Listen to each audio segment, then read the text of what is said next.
Hola, amantes de la arquitectura y de la cultura. Bienvenidos nuevamente a estas capsulitas culturales de Jordi.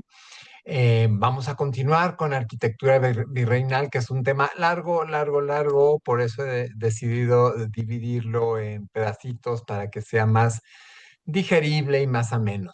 Hoy nos va a tocar ver, dentro de la arquitectura virreinal, nos va a tocar ver lo que son los edificios civiles y la traza urbana de las ciudades. Cómo se comenzaron a hacer estas grandes ciudades de la Hispanoamérica y bueno, cómo se fueron fundando, por qué tienen la forma que tiene, todo eso lo vamos a ver ahora mismo. Por lo pronto les enseño estos instrumentos. Déjenme ver si puedo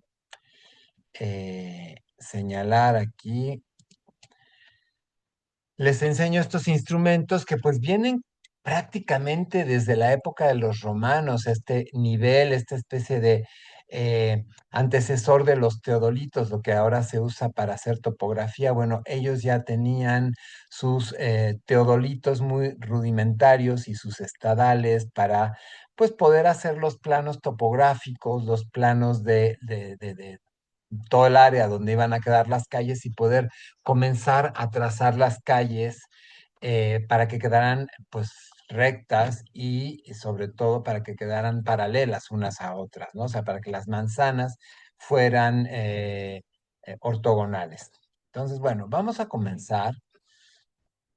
Hay algo que van a notar ustedes que se repite en la mayoría de las ciudades de Hispanoamérica, en la mayoría de las capitales, en Bogotá, en la Ciudad de México, en Guatemala, en San Salvador, bueno, en Quito, en un montón de ciudades de Hispanoamérica, se repite un acomodo de los edificios. Casi todas estas ciudades van a tener una plaza central o plaza de armas, cosa que las ciudades de Norteamérica, por ejemplo, de lo que actualmente es Estados Unidos y Canadá, pues muchas no lo tenían porque este trazado era propio de el Imperio Español, no lo hacían así los ingleses. Entonces, bueno, vamos a tener casi siempre una plaza central, pues valga la redundancia, al centro de las ciudades, donde se van a realizar actos cívicos, desfiles, pueden ser desfiles militares, bienvenidas a los nuevos virreyes. Y también la ejecución de criminales, cuando se condenaba a un delincuente que había hecho algo muy grave, se le condenaba a muerte. Bueno, la ejecución por lo general se hacía en la Plaza Mayor, Plaza Central o Plaza de Armas. Varía el nombre de una ciudad a otra. Por ejemplo, en México se le conoce como el Zócalo. Ya les explicaré de dónde viene ese nombre de Zócalo, que es muy interesante también. Poquito a poco iremos viendo todo eso. Volviendo al tema, vamos a tener casi siempre al norte de esta plaza central lo que es el poder eclesiástico, o sea, ya sea una catedral, una parroquia, una basílica o simplemente una capilla, pero casi siempre la vamos a tener al norte de esta plaza central y cuya fachada va a estar dando hacia el sur, hacia lo que es la plaza, ¿no? A uno de los lados siempre va a estar lo que son el mercado y las autoridades comerciales. ¿Qué es las autoridades comerciales? Bueno, las que van a fijar los precios de ciertos productos como el pescado, la carne, las semillas, los cereales, etcétera, ¿no? Entonces, tanto el mercado como sus autoridades se van a encontrar a veces en el lado poniente de la plaza central o a veces en el lado oriente. Por lo general, en la mayoría están así como está indicado en este croquis. Del lado poniente van a estar el mercado, del lado oriente va a estar la autoridad suprema. ¿Por qué pongo autoridad suprema? Porque dependiendo del rango de la ciudad, pues varía, ¿no? Por ejemplo, la Ciudad de México era la capital del virreinato, entonces ahí iba a estar el virrey. Pero si es una de las ciudades del interior del virreinato, como podía ser no sé, la actual ciudad de Puebla o Guadalajara, etcétera, pues ahí ya no va a estar el virrey, ahí va a estar el gobernador, entonces sería el Palacio del Gobernador el que se encuentre ahí. Y si ya es una ciudad de rango un poco menor, que ya no es capital de provincia, sino que es una ciudad secundaria dentro de una provincia, pues va a estar el Palacio Municipal, el Palacio del Presidente Municipal va a estar ahí, ¿sí? Entonces, y por lo general al sur de la Plaza de Armas se localiza la autoridad local, es decir, la autoridad municipal de esa ciudad y el cabildo, o sea, el grupo de personas notables de esa ciudad que van a tomar las decisiones importantes respecto a ampliaciones de la ciudad, todo lo que tenga que ver con una decisión que afecte a la ciudad se va a tomar en el cabildo y bueno, una vez que el cabildo emite una sugerencia, un consejo, bueno, la autoridad suprema de esa ciudad es la que va a dar la orden para que se hagan esos cambios o esas modificaciones que se tengan que hacer, ¿sí? ¿Y de dónde sale este acomodo de de estos edificios alrededor de la Plaza Central y de muchas otras características que van a tener las ciudades? Bueno, pues sale de estas leyes que ven ustedes aquí a la izquierda, que son las leyes de los reinos de Indias. En estas leyes, pues aparte de especificarse cómo va a ser el comercio, cómo van a ser los intercambios entre las diferentes ciudades, o sea, toda la vida social de los reinos de Indias va a estar aquí y también va a estar especificado el trazado, o sea, cómo tiene que ser una ciudad que va a ser fundada, una ciudad nueva, cómo tiene que establecerse, qué tiene que haber cerca, etcétera. Entonces, aquí en América, el que va a aplicar esas leyes, esas reglas, va a ser este señor que ven aquí, que es Fray Nicolás de Obando, que es inclusive va a ser el primer virrey en lo que son las tierras descubiertas en Santo Domingo, en la isla de La Española, en lo que actualmente es República Dominicana. Él va a ser el primer virrey en esa isla y va a ratificar estas leyes, ¿no? Y aparte va como a complementarlas, poniendo ya los detalles de cómo tiene que ser una ciudad para poder ser autorizada por el rey, tiene que cumplir con estos requisitos. Entonces, se los voy a leer así muy rápidamente.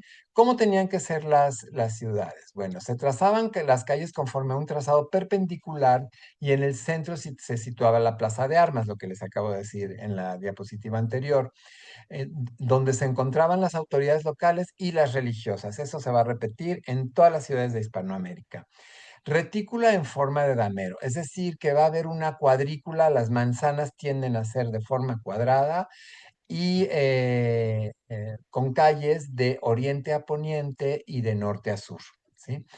Y bueno, obviamente, pues en cada ciudad va a haber accidentes geográficos, va a haber quizás barrancas o desniveles en el terreno, algún río que pasa por en medio o a un lado. Entonces, bueno, obviamente esa retícula, pues se tiene que adaptar si hay una barranca, si hay un río pasando, un acantilado, etcétera, ¿no? Pero por lo general se trata de respetar esta retícula cuadrada. Eh, s- eh, Dice, las plazas, calles y solares debían ser trazados en línea recta, sí, o sea, tratar en la medida de lo posible de que todas las calles fueran rectas, evitar las curvas, obviamente también el terreno es el que va a mandar, ¿no? Pero por lo general para este tipo de ciudades se buscaban terrenos planos, terrenos preferentemente planos, cercanos a un río o a un lago, o sea, una fuente de agua y también terrenos que puedan ser defendibles. A lo mejor es en una planicie que luego hay, en las orillas hay acantilados para que en caso de un ataque a esa ciudad pueda defenderse con mayor facilidad, ¿sí?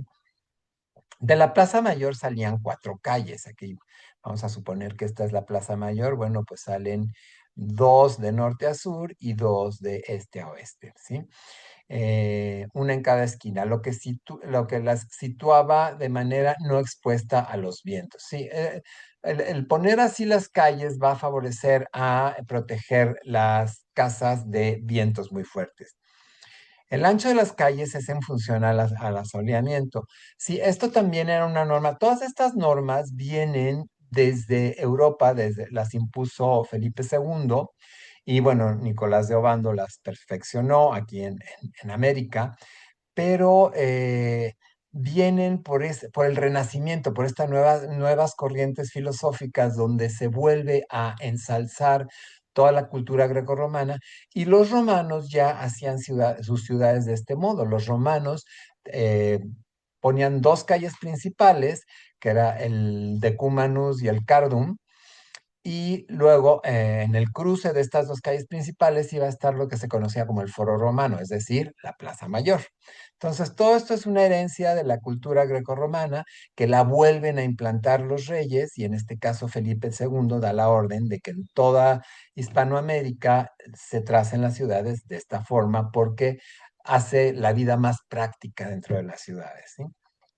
Entonces, lo que les decía del asoleamiento también viene en este ordenamiento de leyes, de las leyes de los reinos de Indias, y es que a partir de cierto, o sea, cuando el sol alcanza cierto ángulo sobre el horizonte, no recuerdo en este momento si eran, no sé si 15 o 20 grados, bueno, el sol no debe provocar sombra sobre el edificio de enfrente. O sea, esta casa, la casa de un lado, no puede provocarle sombra a la casa de enfrente a partir de cierto ángulo de inclinación del sol, cuando se va levantando y luego se repite. Cuando el sol ya se va a poner del otro lado, pues no puede haber sombra sobre la fachada de enfrente hasta que el sol ya llega a reducir ese ángulo que se especifica en las leyes, ¿sí? Y también en algunas otras ordenanzas no hablan tanto de ángulos, sino de horas, ¿no? A partir de las 10 de la mañana, tú no puedes crearle sombra a la fachada de tu vecino de enfrente, por poner un ejemplo, ¿no? Entonces, bueno, esa era la idea para que las fachadas fueran asoleadas. Acuérdense que en esa época que no había antibióticos, que muchas ciudades no tenían drenajes, o sea, que no había mucha higiene, que digamos, pues el sol era un gran elemento para evitar infecciones. Los rayos ultravioleta del sol penetraban por las ventanas de las casas y digamos que purificaban un poco el aire del interior de las casas. Mucha gente sacaba a solear, en las casas tenían patios interiores, como este que ven aquí atrás de mí, entonces en esos patios se sacaba a solear la ropa después de lavarla y los rayos del sol permitían una desinfección de la ropa una vez que era lavada, ¿sí? Prestaban protección contra las circunciones de numerosos indígenas y aseguraban las comunicaciones comerciales. Sí, pues estas ciudades van a estar comunicadas por caminos empedrados para facilitar el rodaje de los carruajes y los diferentes transportes de mercancías.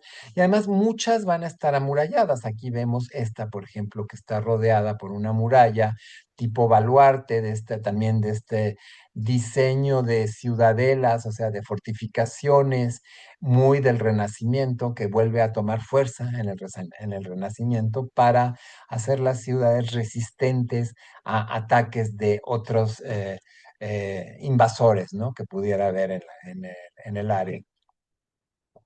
Otra aportación muy importante de el diseño de las ciudades del virreinato van a ser los portales o soportales. En España se les conoce más como soportales, en América simplemente les decimos portales.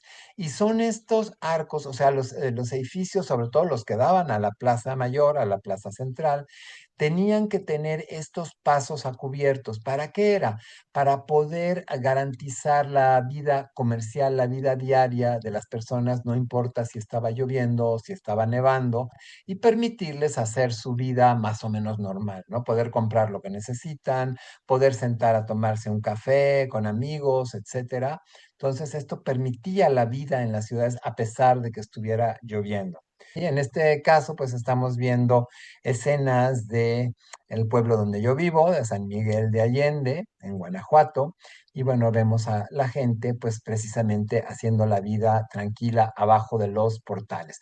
Casi todas las capitales de Hispanoamérica van a tener su área de portales, que principalmente se va a dedicar al comercio y a los trámites burocráticos, ¿no? O sea, a la solicitud de permiso, solicitud de audiencias con el virrey o con el gobernador o con los presidentes municipales, ¿vale? Bueno, vamos a la que sigue.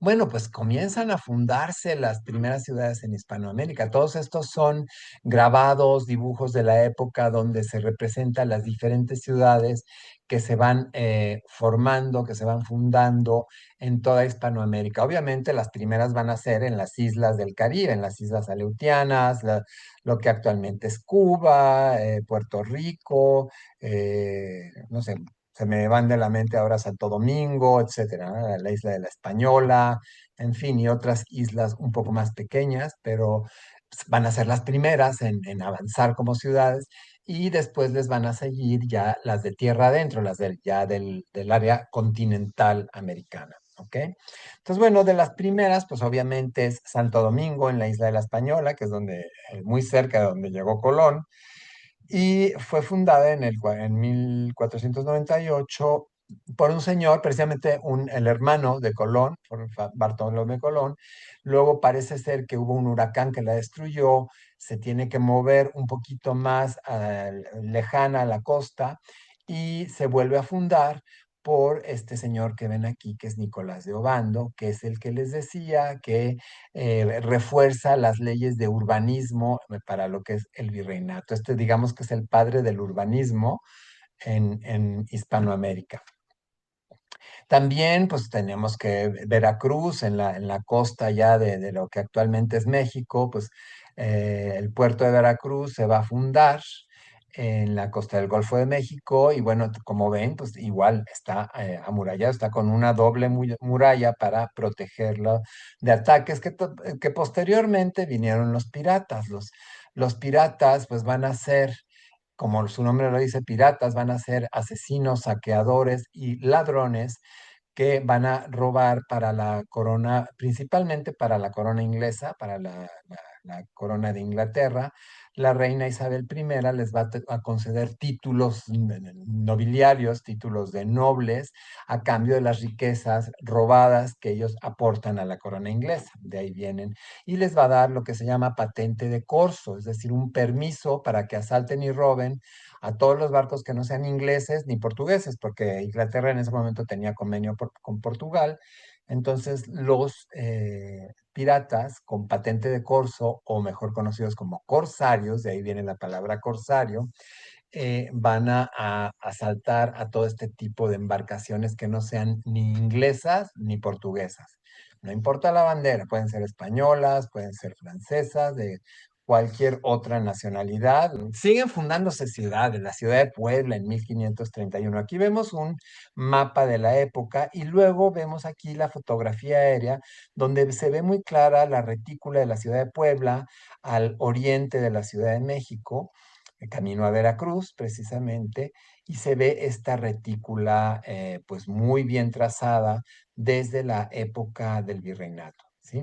Esta ciudad es la que les decía yo que se va a ver muy beneficiada con el paso de mercancías. Es un paso obligado para las mercancías de la nao de China. Entonces, todas las mercancías que iban entre Oriente y España, y bueno, y consiguientemente Europa, pues todas pasaban por esta ciudad. Y bueno, se quedaron aquí muchas recetas de cocina, que son mezclas entre recetas mexicanas y orientales. Las porcelanas, ellos van a aprender a hacer su propia porcelana. Los poblanos actualmente se conoce como porcelana de Talavera poblana. En la ciudad de Bogotá también 1538. Vean, todas tienen la misma retícula, a pesar de que atraviesan ríos. El río puede ir de una forma sinuosa atravesando la ciudad, pero eso no quita que las calles sean rectas y las manzanas, pues lo más cuadrado posible, ¿sí? Varían entre cuadradas y rectangulares. La ciudad de Quito, en Ecuador, también con su vista aérea, su fotografía aérea actual y el plan original. Santiago de Chile, un grabado de la época.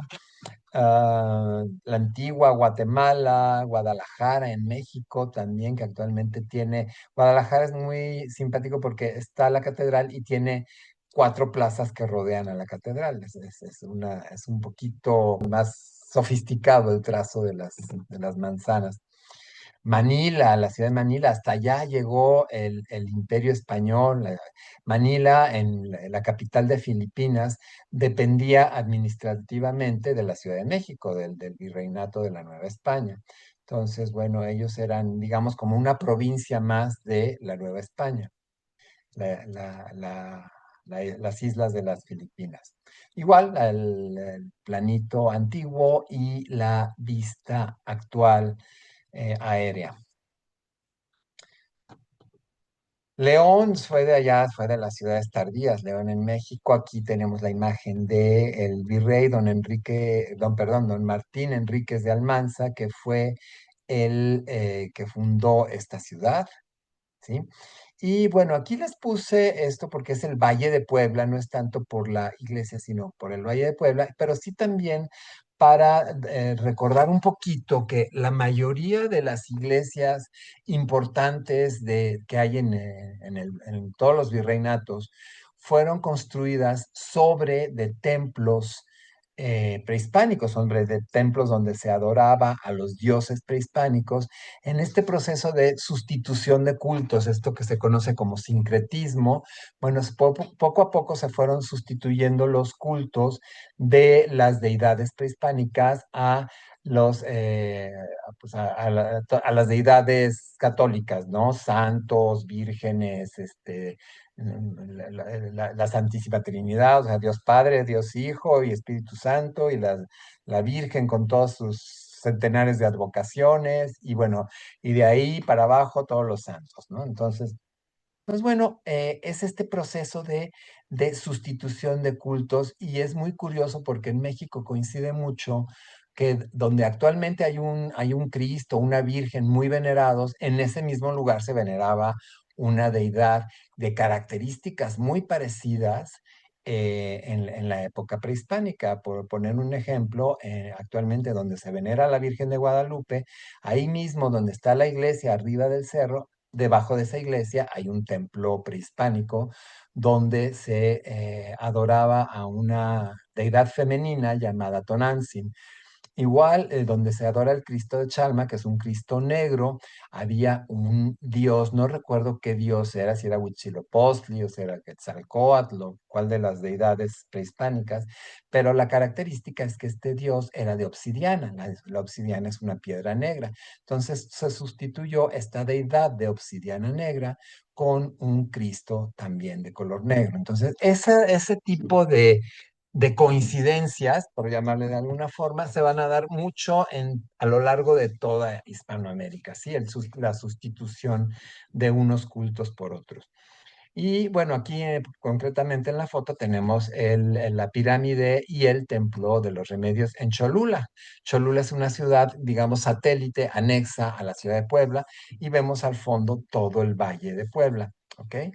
Bueno, pues, les pongo aquí que Teotihuacán se salvó de que le construyeran estas pirámides tan turísticas que hay en México actualmente, que están visitadas, las pirámides de Teotihuacán, la pirámide del Sol y de la Luna y la Ciudadela, todo eso.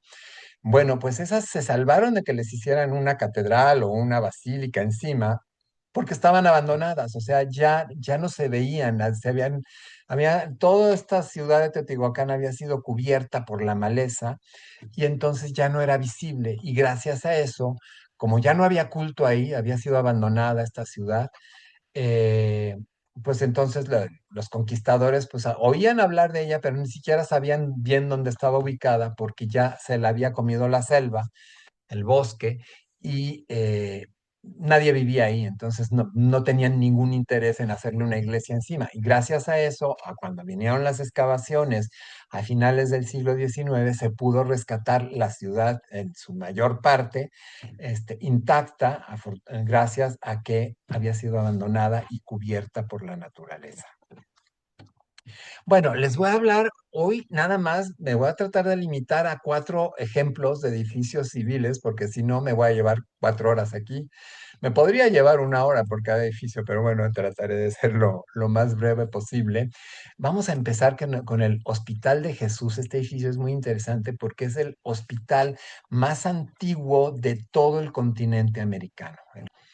Sí, se fundó en 1535 por orden de Hernán Cortés, ya, bueno, ya habiéndose establecido aquí, teniendo ya sus títulos y, bueno, recibiendo una pensión de la corona, más los negocios que él había establecido aquí. Era una persona con mucha visión comercial, pues decide poner de su bolsa un poquito también para aliviar la culpa, como un católico muy ferviente que era, quería un poquito aliviar la culpa de todas las pues bestialidades que se habían hecho en el momento de la conquista de Tenochtitlan, pues quería recompensar un poco a la sociedad y de su propio dinero comenzó a construir a planearlo desde los planos en 1524, apenas 3 años después de la toma de Tenochtitlan, y ya en 1535 comienza a funcionar este hospital, hecho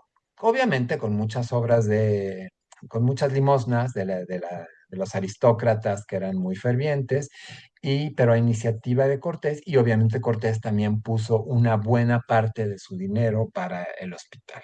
¿Sí? Entonces, bueno, comienza a funcionar este hospital. Él va a dejar en su testamento, va a dejarla, fue muy visionario. En primera, es un hospital que no es religioso. Sí está atendido, sí, o sea, en su momento fue atendido por monjas que fungían como enfermeras hasta un poquito entrado el siglo XX, todavía había monjas atendiendo ahí. Tengo entendido que actualmente ya es completamente, o sea, son enfermeros y enfermeras que no son religiosos. Y pues estuvo trabajando así durante varios siglos, pero él en su testamento, Cortés, formó un patronato que se iba a encargar de la administración del hospital, y además eh, puso como condición que dentro del patronato siempre tenía que haber un descendiente de él para que checara también los intereses del hospital, ¿no? Que no fuera a caer ni en manos de ninguna orden religiosa, ni ser fragmentado por el gobierno, etcétera. Y así duró pues prácticamente hasta principios del siglo XX, que fue cuando estuvo el último descendiente de Cortés formando parte del patronato de este hospital, ¿no? Hay muchas historias sobre el edificio. Ahora no les puedo contar todas, porque sí todos estos edificios virreinales tienen historias de romances, aventuras, asesinatos, etcétera. No hay un edificio que se salve de tener su propia historia y sus propios fantasmas y todo. Es muy interesante y hasta divertido hablar de estos edificios. ¿Ok? Bueno. Aquí tenemos, ustedes van a decir, si llegan al centro, van a decir, a ver, ¿cómo que este es el Hospital de Jesús y este es un edificio moderno?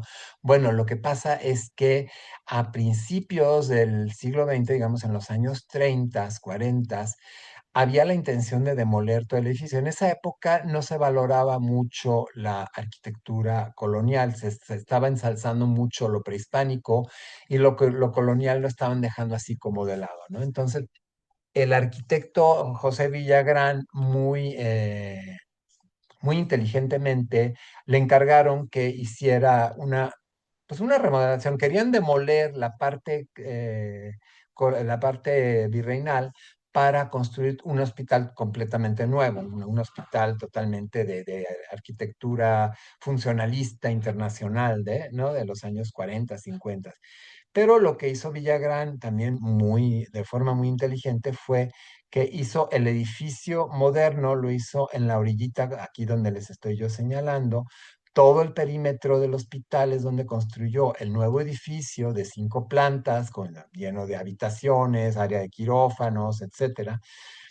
para cumplir con las normas modernas que tiene que tener un hospital, pero con eso salvó todo el interior, salvó estos bellísimos patios. Es impresionante que tú entras a este edificio del siglo XX, nada más pasas por la puerta y te encuentras con estos hermosos patios virreinales del siglo XVI, XVII, ¿sí? En la planta alta, pues, bueno, de hecho hay un cubo de escaleras que ahora se los voy a enseñar. Permítanme, ¿dónde quedaron las escaleras? Ah, sí, perdón. Este cubo de escaleras, digamos que está al centro del edificio y tiene dos patios a los lados, dos patios muy grandes, que es este que les enseñaba yo aquí, y después se puede subir a la planta alta. En esta planta alta hay un mural también del siglo XX que indica la historia de este hospital, de cómo se atendía a los enfermos, etcétera. Es dentro de la corriente muralista que hubo en México a principios del siglo XX, que estuvieron los grandes del muralismo como Orozco, Siqueiros, Rivera, etcétera. Entonces, bueno, tenemos este mural que se hizo, pero lo más fantástico de todo es que si ven aquí arriba del mural hay una cenefa, que ahora se las voy a mostrar más a detalle, que es una cenefa con unos dibujos llamados grotescos, que estuvo oculta muchísimos años. Es una cenefa original del siglo XVI. Aquí la ven ustedes. Estos motivos, perdón, estos motivos se llaman grotescos y son muy del estilo de decoración, digamos, de los siglos XVI, XVII, y se ve que hubo un momento en que remodelaron el edificio, le pusieron pintura, en otras partes le pusieron yeso y quedaron tapados. Y hasta mediados del siglo XX, digamos por ahí de 1960, 70, los restauradores del Instituto de Antropología pues descubren que efectivamente había estas cenefas ocultas, y con un muy buen proceso de restauración, vean ustedes cómo las dejaron salir a la luz otra vez para que las podamos disfrutar en pleno siglo XXI. Sí, los murales son de Antonio González Orozco, otro muralista de la época, y como ya les dije, la cenefa es del siglo XVI y fue rescatada por el Instituto Nacional de Antropología e Historia, conocido como INA. Fue el que rescató estos murales. Aquí es una foto de la ceremonia, no sé si era de 300 o 400 años de el funcionamiento del Hospital de Jesús. Bueno, el Hospital de Jesús va a tener un templo anexo, que es el Templo de la Purísima Concepción, y la sacristía de este templo pertenece actualmente a lo que es el museo del hospital. El museo tiene una zona, perdón, el hospital tiene una zona que funciona como museo, y entre parte de este museo es esta hermosísima sacristía. En esa época los techos eran de vigas de madera, pero para que no se vieran las vigas así pelonas, tan feas, bueno, en muchos casos se recubrían con estos artesonados de madera, y era la época, o sea, durante el siglo XVI hubo mucha influencia de los árabes en la arquitectura española, que se conoció como arquitectura mudéjar. Fuera muchos árabes que no se fueron de España, sino que decidieron convertirse al catolicismo, se quedaron trabajando este tipo de techos en España, en la península ibérica, y bueno, de ahí llegó a la zona de Hispanoamérica estos ejemplos tan maravillosos de artesonado hecho con madera, estas filigranas que afortunadamente podemos contemplar en pleno siglo XXI. Bueno, este es el exterior del Templo de la Purísima.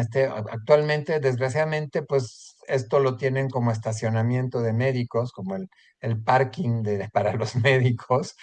Ojalá y puedan hacer algo subterráneo. Claro, el problema del centro de la Ciudad de México es que no puedes hacer nada subterráneo, porque si excavas tantito te encuentras una pirámide, te encuentras un templo azteca, etcétera. Entonces, este, pues ni modo, ahí están los coches en medio, afeando un poco el conjunto, pero bueno, ahí tenemos parte del edificio moderno del arquitecto Villagrán.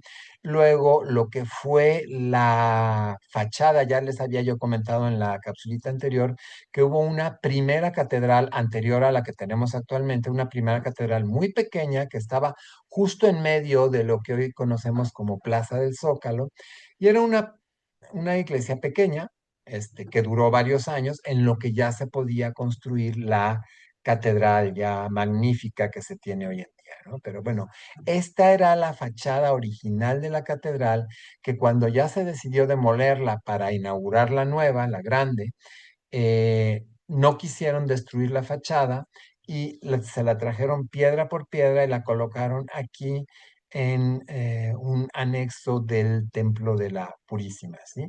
Y está casi encontrada con esta otra fachadita de otra capilla, que era la capilla de negros, porque ahí se contenía a los negros libertos, a los que habían obtenido la libertad. Si un negro entraba en el territorio del virreinato, por ley de los reyes católicos, automáticamente cualquier negro esclavo que viniera de Estados Unidos y entrara a México, bueno, a la Nueva España en ese momento, obtenía su libertad por el solo hecho de pisar el suelo de la Nueva España, ¿sí? Entonces, pero como muchas veces venían persiguiéndolos para devolverlos a Estados Unidos, pues los protegían en esta capilla. Había unos anexos donde estaban guardados estos negros en lo que los podían colocar con alguien que los protegiera, y también guardaban ahí a los condenados a ser prisioneros que se iban a San Juan de Ulúa, en Veracruz, a la cárcel de San Juan de Ulúa. También los guardaban ahí en lo que ya salía el carruaje que se los iba a llevar a Veracruz, a San Juan de Ulúa, pues ahí también los tenían guardaditos, de manera que se conoce como Capilla de Negros, la Capilla de Negros, de los negros libertos, ¿sí? Ok. Bueno, vámonos al edificio número 2, porque como ven, son edificios donde que hay mucha tela de donde cortar. Bueno, este es el edificio del Monte de Piedad, que originalmente se conocía como Monte Pío de las Ánimas, fundado por este señor que ven aquí a la derecha, que es don Pedro Romero de Terreros, conde de Regla. Este señor vivía de la explotación de las minas en lo que hoy se conoce como el Bajío de la República Mexicana, es decir, todas estas ciudades mineras de Zacatecas, Querétaro, Guanajuato, en fin. Él tenía varias haciendas dedicadas a la explotación de minerales y también al ganado, porque era mixto el uso de las haciendas. Ya lo verán cuando les explique lo de las haciendas.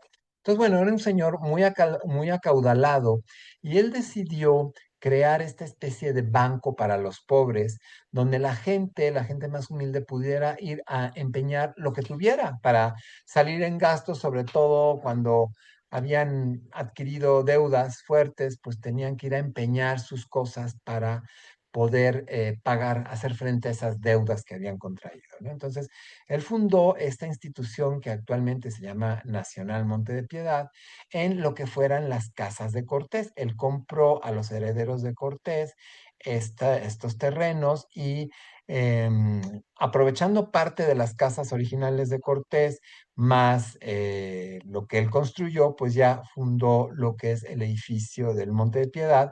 En este terreno también existía, antes de la llegada de los españoles, existía el palacio de Axcayácatl, que era el padre de Moctezuma. Entonces, cuando llegó Cortés, pues se quedó con los dos mejores edificios que había, que era el Palacio de Moctezuma y el Palacio de Axcayácatl, que después, poco a poco, fueron demolidos en su aspecto prehispánico para construir el edificio virreinal, ¿sí? El edificio estilo español. Pero aún hoy en día, en los sótanos del Monte de Piedad, se han hecho excavaciones y se han descubierto todavía piedras que forman parte del antiguo palacio de Axcayácatl. Eso sucede en casi todos los edificios coloniales del centro de la Ciudad de México.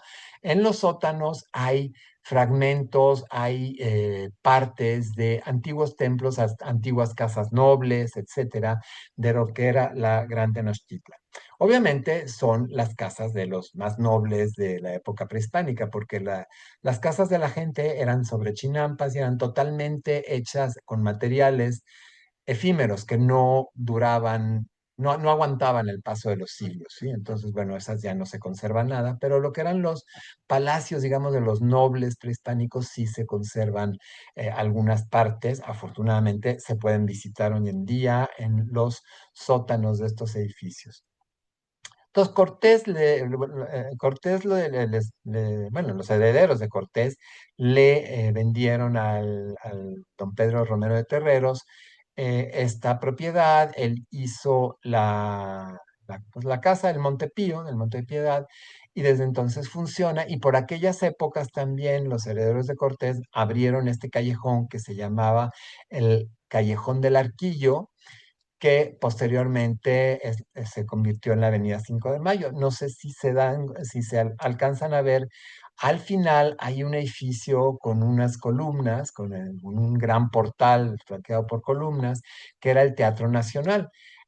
A finales del siglo XIX se demolió este teatro porque la idea era abrir esta calle Don Porfirio, quería que esta calle llegara hasta la Alameda y que fuera visible su nuevo Teatro Nacional, que es lo que hoy conocemos como el Palacio de Bellas Artes. Es decir, este teatro fue demolido y fue sustituido por lo que hoy es el Palacio de Bellas Artes, ¿sí?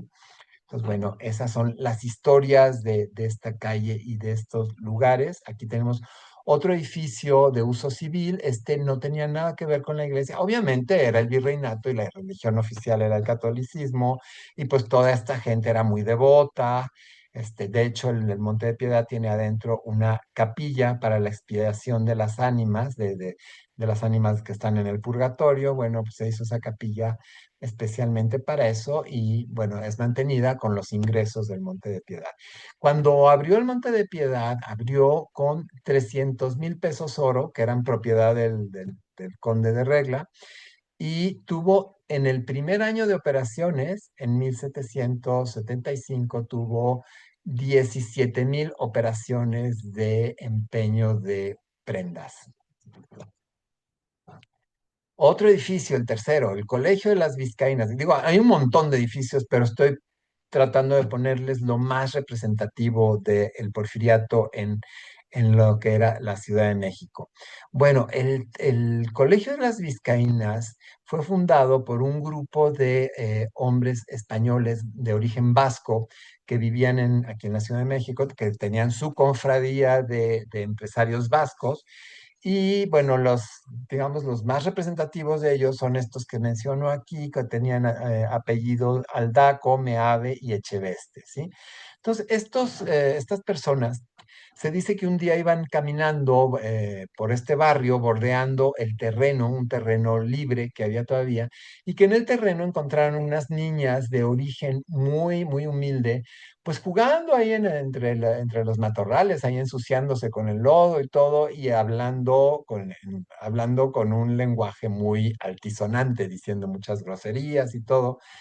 Y entonces se acercó uno de ellos y le dijo, ¿y qué hacen aquí? ¿Por qué no están en la escuela? Dice, no, pues nuestros padres no nos pueden pagar la escuela, no pueden pagarnos una escuela.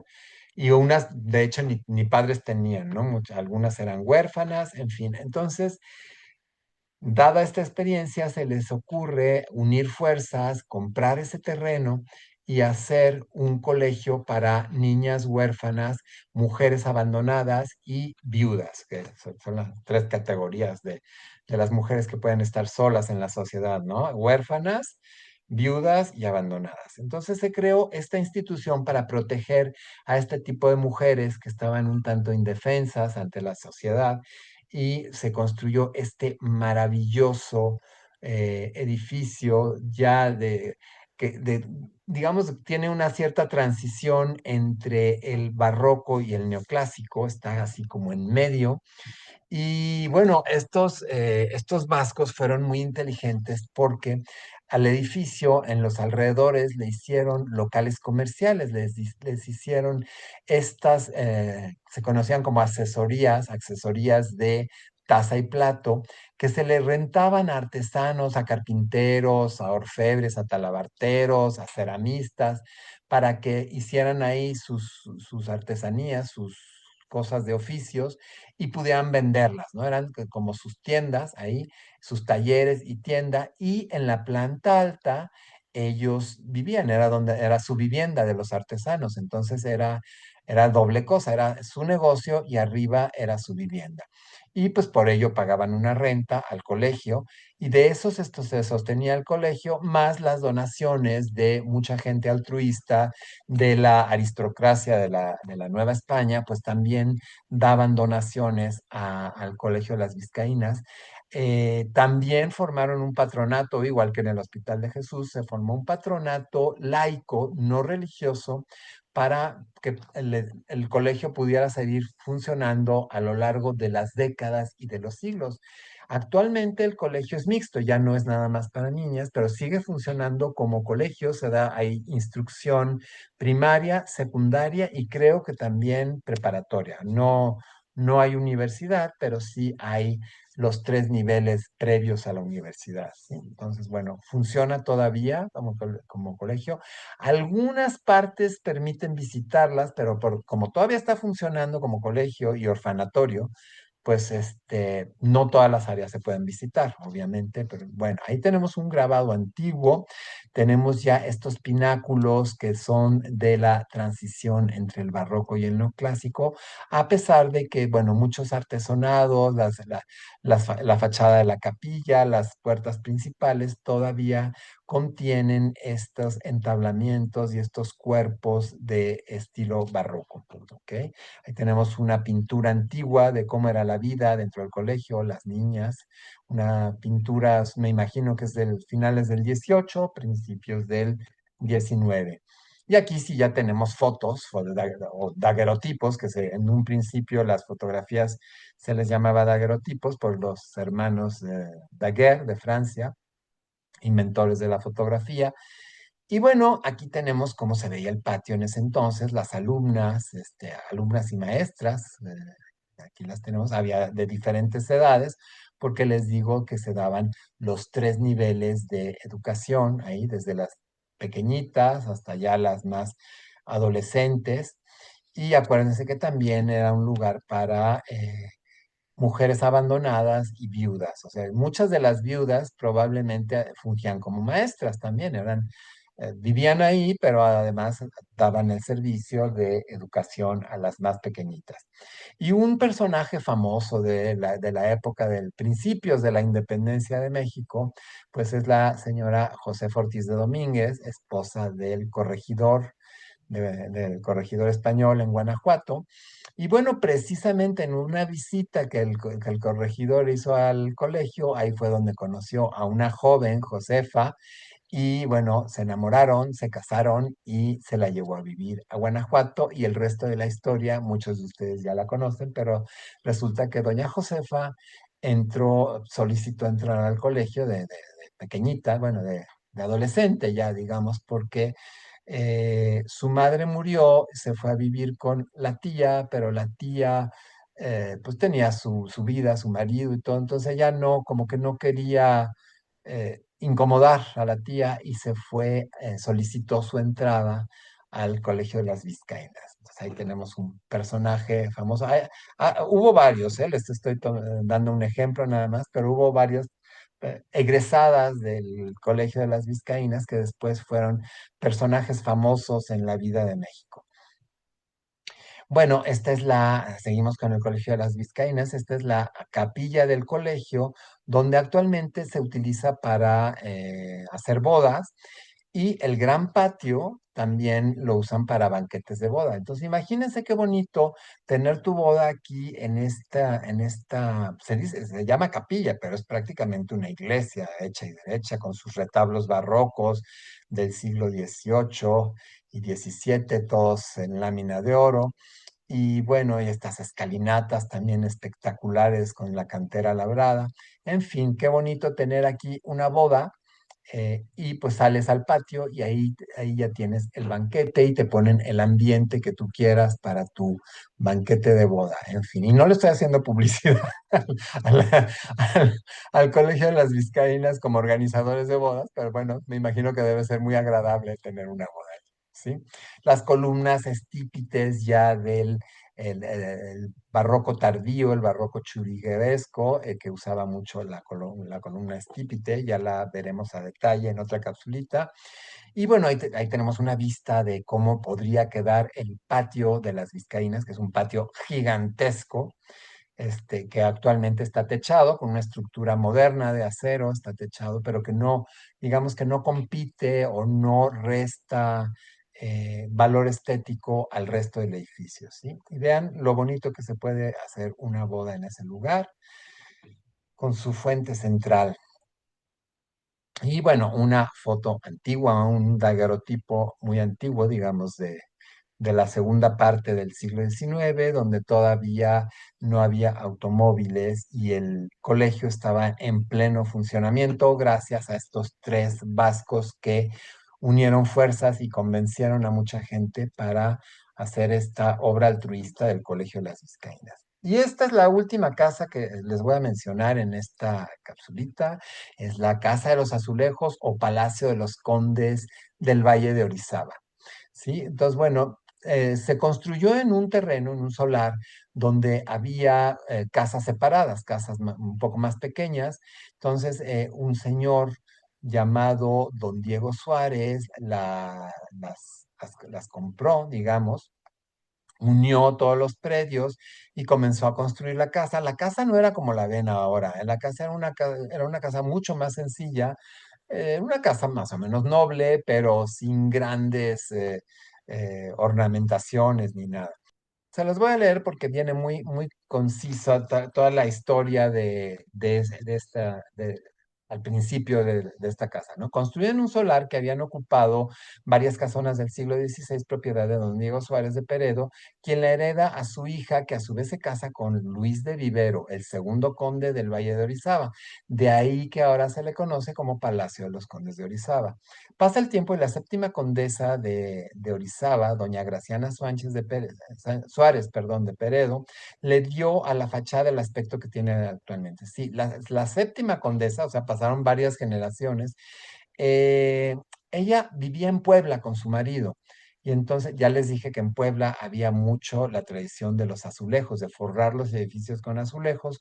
Entonces, ella vivía en Puebla con su marido, a quien quería mucho, se le muere el marido, decide regresar a la Ciudad de México, de donde ella era originaria, y en homenaje a su marido y a la casa que tenían en Puebla, decide traerse azulejos de Puebla y forrar toda la casa con azulejos, para lo cual contrata al maestro cantero Diego Durán de Berruecos.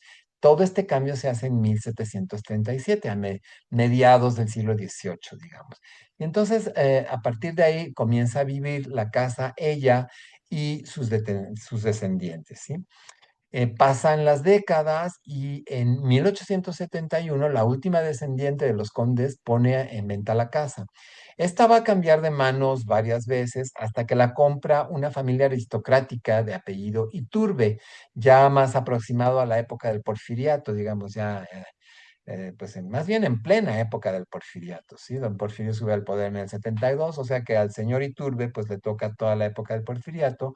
Me imagino que estaba muy ligado al gobierno de don Porfirio. Ellos van a encargar una restauración. ¿Se acuerdan que en las diapositivas anteriores les dije, miren, esta calle, este edificio que ven al fondo, lo demolió don Porfirio para alargar la calle hasta la Alameda y que se diera el nuevo Teatro Nacional, que hoy se conoce como Bellas Artes? Bueno, cuando decide alargar la calle, pues va a mochar una parte, le va a cortar una parte a esta casa, pero que en la fachada trasera no tenía esta ornamentación de azulejos. Entonces, este hombre Iturbe que compra la casa, cuando les toca que les recorten la casa, pues va a encargarle al arquitecto Heredia que haga una fachada o sea, que duplique, digamos, que copie todo el estilo que tenían las otras dos fachadas de la casa, porque da de calle a calle. Entonces, la fachada de la calle trasera, que es la calle 5 de Mayo, pues la van a hacer en el mismo estilo del resto de las fachadas, respetando, ¿no? Dándole unidad a todo el edificio, que eso desde mi punto de vista es muy importante y muy encomiable. Y entonces, bueno, va a quedar este palacio con una homogeneidad de fachadas, pues, que es de las joyas del centro de la Ciudad de México, ¿sí? Aquí en esta otra foto tenemos el portón de carruajes, es por donde entraban los carruajes a un patio que ahora vamos a ver. Aquí tenemos este gran patio, este fantástico patio de los carruajes de la Casa de los Azulejos y actualmente está ocupado por un restaurante, pero se los voy a ir contando por partes. La familia Iturbe decide desalojar la casa en 1881 para alquilarla, o sea, los dueños, digamos, ya deciden irse de ahí, a lo mejor consideraron que ya había mucho tráfico y se van a otra parte de la ciudad y alquilan la casa. Y la casa es comprada por una asociación de aristócratas llamada el Jockey Club de México, que eran pues un grupo de gente de la alta sociedad del Porfiriato que pues se dedican a la equitación y bueno, querían un club social ahí, ¿no? Donde poder ir a jugar billar, jugar cartas, tomarse la copa, etcétera, ¿no? Y charlar. Entonces se lo ocupa el Jockey Club durante un buen tiempo, inclusive anuncian, se ve que tenían pues como baños saunas, etcétera. Entonces anuncian los primeros baños públicos en la Ciudad de México que te dan un servicio de agua caliente en las tuberías. O sea, por primera vez había calderas en un baño público en la Ciudad de México. Bueno, continuamos con esta maravillosa casa. Pues tenemos vistas de cómo se ve actualmente que está ocupada por un restaurante. En 1917 es alquilada por los hermanos Walter y Franz Summers para instalar ahí la Summers American Pharmacy, una farmacia con fuente de sodas anexas, la primera en México. Si estos hermanos norteamericanos deciden abrir su farmacia en este edificio, en una parte del edificio, no creo que al principio hayan alquilado todo. Y se les ocurre algo que era muy común ya en Estados Unidos, que era ponerle una fuente de sodas al lado de la farmacia. De ahí viene el origen de la Coca-Cola. También la Coca-Cola se descubrió en una fuente de sodas anexa a una farmacia en la ciudad de Atlanta. Bueno, pues aquí ellos ponen su farmacia con fuente de sodas anexa y fue un rotundo éxito.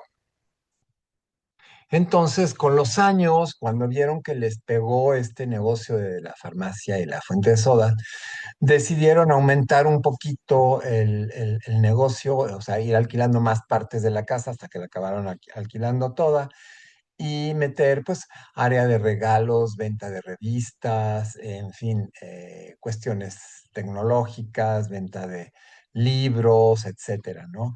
Y fue como surgió esta empresa que fue creciendo hasta pues llegar a tener una sucursal en cada ciudad importante una o varias sucursales en cada ciudad importante de México, ¿no? De este país. Inclusive hay sucursales en el extranjero, según tengo entendido también. Bueno, pues aquí tienen otra vista muy bonita del patio de los carruajes con este mural que le pidieron a un pintor, me parece que era rumano, no tengo bien el dato, pero es un pintor, me parece que es rumano, y le pidieron que hiciera este mural, pues también a principios de siglo, más o menos por la fecha entre que dejó de ser Jockey Club para comenzar a ser un restaurante.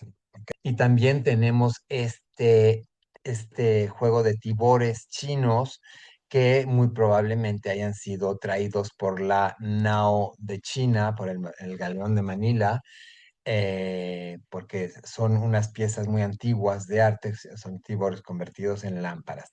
Y bueno, vamos a la siguiente para acabarles de contar la historia de cuál fue el desenlace, digamos, de esta Casa de los Azulejos. Para 1919, los hermanos readaptan el edificio para agregarle un restaurante en lo que fue el patio de carretas y una tienda de regalos, revistas y libros, cambiando el nombre a Summers Hermanos, una exitosa empresa que abriría sucursales en todo el país. Y en 1925 el propietario del edificio, este señor de apellido Iturbe, va a encargar a su amigo, el muralista José Clemente Orozco, que pinte un mural en la pared del cubo de escaleras, donde está el descanso de la escalera, Orozco va a hacer este mural que se llama Omnisciencia, ¿sí? Un mural pues bastante fuerte como todo lo que acostumbraba a hacer Orozco. Ya para el año 31, el edificio es catalogado como monumento artístico, como patrimonio histórico y artístico de la nación por el INAH, el Instituto Nacional de Antropología e Historia, y a partir de ese momento va a ser un edificio protegido. ¿Sí? O sea, cualquier modificación que se le tenga que hacer, pues hay que pedir autorización al INAH para realizarla. Y bueno, en una remodelación que se hizo ya siendo tienda a este edificio, este artesonado que ven por debajo de la escalera estaba cubierto con un falso plafón de tela, y al quitar este falso plafón, que eran plafones de tela y yeso, se acostumbraba mucho a hacerlo en la época del Porfiriato, pues apareció estos artesonados tan hermosos que estaban en bastante buen estado, pero que de todas maneras las partes deterioradas fueron restauradas por el INAH y hoy en día los podemos contemplar. Así que hay dos motivos más para visitar este edificio: el mural de José Clemente Orozco y estos ornamentos de estuco policromados que están por debajo de la escalera que sube a la planta alta. Y bueno, ya para terminar con la Casa de los Azulejos, pues dos imágenes, un grabado de principios del siglo XIX, cuando todavía había una vida muy virreinal en la Ciudad de México. Todavía estaban los carruajes, la gente se movía a caballo o en carruajes tirados por caballos. Y bueno, la ciudad pues no era ni la décima parte de lo grande que es ahora.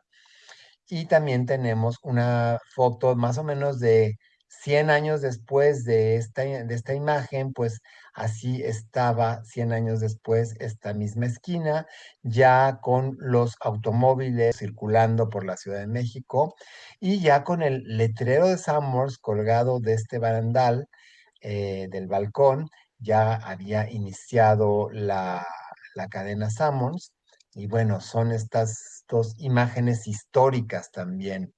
Y bueno, ahí ya estamos terminando con la Casa de los Azulejos, pero hacemos esta pausa, como ya podrán ver, para pedirles que le den like, le den clic al like, y como dice esta chica que está aquí con el letrerito de suscribirse, pues háganle caso y suscríbanse. A los que todavía no lo hacen, suscríbanse a mi canal para que pueda yo seguir produciendo más videos históricos y culturales.